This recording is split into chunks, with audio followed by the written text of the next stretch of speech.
Shalom Bapak Ibu Saudara-saudari, kembali selamat berefleksi hari ini bersama saya Penatua Sena Subekti.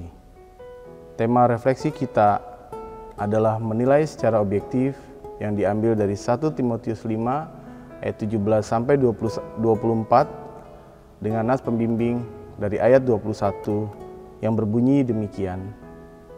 Di hadapan Allah dan Kristus Yesus dan malaikat-malaikat pilihannya, kupesankan dengan sungguh-sungguh kepadamu, camkanlah petunjuk ini tanpa prasangka dan bertindaklah dalam segala sesuatu tanpa memihak.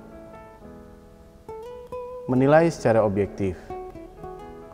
Di dalam hal ini, menilai secara objektif adalah tentang kita menjadi pelayan Tuhan. Saya teringat dengan lagu Melayani Lebih Sungguh. Melayani, melayani lebih sungguh, melayani, melayani lebih sungguh. Tuhan lebih dulu melayani kepadaku, melayani, melayani lebih sungguh. Kita adalah pelayan Tuhan. Para pelayan adalah manusia biasa yang memiliki kekuatan dan kelemahan. Seseorang dipilih menjadi pelayan bukan karena hebat atau punya talenta yang luar biasa atau dari keturunan yang digariskan menjadi pelayanan seperti suku Lewi dalam tradisi Israel. Para pelayan Kristus adalah kaum awam yang mau memberi diri mereka dipakai oleh Tuhan.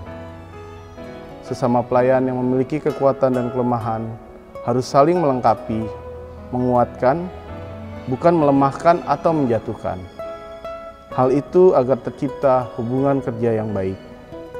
Para pelayan satu dan yang lain harus bisa menilai secara jujur dan objektif agar tidak ada yang mundur atau tersisihkan dalam pelayanan. Timotius adalah pemimpin jemaat yang dipersiapkan oleh Paulus. Timotius akan melayani bersama para penatua di jemaat Efesus. Timotius harus menghargai para penatua sebagai rekan sekerja, memberi apresiasi atas kerja keras mereka dalam membina iman jemaat. Sikap adil dan objektif diperlukan ketika terdapat persoalan pada diri sendiri, pada pelayan Tuhan dan pelayan jemaat. Timotius tidak boleh menilai dan memutuskan sebuah perkara tanpa mendengar atau meliti terlebih dahulu melalui para saksi. Kita terhadap diri sendiri dan terhadap orang lain, ketika terbukti bersalah, kita tidak boleh menutup-nutupi, karena bagaimanapun seorang pelayan jemaat harus menjadi panutan bagi umat. Timotius harus berani dan menunjukkan kepemimpinan yang tegas untuk kebenaran. Demikian juga kita harus berani dan tegas untuk menunjukkan kepemimpinan yang tegas untuk kebenaran, bukan untuk nama baik, bukan untuk hal lainnya. Dan Timotius di ayat 22 juga mempersiapkan calon pelayan dengan cermat dan perlu kehati-hatian. Sebagai pemimpin jemaat, Timotius juga diingatkan untuk menjaga diri dan perhatikan, bukan hanya kesiapan rohani untuk melayani, melainkan juga untuk kesiapan jasmani. Kita harus meneladani Timotius untuk selalu menjaga diri kita, untuk selalu dapat membagi waktu kita, untuk selalu mempersiapkan rohani kita dan jasmani kita untuk melayani Tuhan. Firman Tuhan kali ini ditunjukkan bagi barang siapa yang menghayati panggilan pelayanan yang Tuhan karuniakan, bahwa sebagai pelayan kita harus selalu memiliki kesabaran, kesadaran, dan keterbatasan diri, sehingga kita ingin selalu terus melengkapi.